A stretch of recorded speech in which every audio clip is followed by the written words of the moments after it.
tanana mivantana mihitsy afahan'izy ireo manova ny toetra mampietsika sy anoronan'izy ireo ohatra n'izao ihany koa no fomba azony hoentina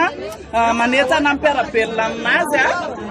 any amin'ny toerana misy anazy tsirairay avy. Dia tafiditra anatin'ity hetsika ihany ity koa ny fampahafantarana ny tanora hoe ohatr'izao karazana lalam-barotra na ihany koa hetsika ataon'ny programme page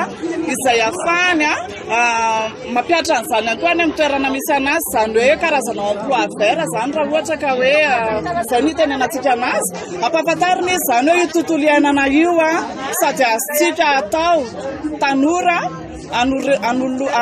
ikreena zany asa amoronana asa fa ihany koa sady anjarantsika no miaro anazy. Ireo tanora be dia be hitantsika ireo zany zao dia andray anjara amin'izay fanentanana izay mba ahafahany mitondra izay any amin'ny toerana misy anazy ihany koa. Dia mpandaharana fanabeazana raha tontolo iainana no tena hoentina ato androany, izany hoe eto izy zany dia efa manomboka mamolavola an'ilay fihetsika fa ihany koa izy ampita hafatra ao aorianan'izao. Exposition moa zany initiative-ny zareo tanora VPKT ny Fédération-ny Fofona-pirenena Katolika ny tanora fata anatin'ilay fiaraha-miasa le raha tamin'izay izay dia hoe misy ireo tanora manana projet vert ihany koa isaky fikambanana samihafa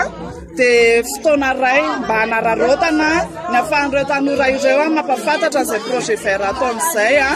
na initiative samihafa ny misy anazy tsirairay avy. Ho an'ny GIZ manokana zany dia stand 470 eo no nanohanana ny JMJ ity.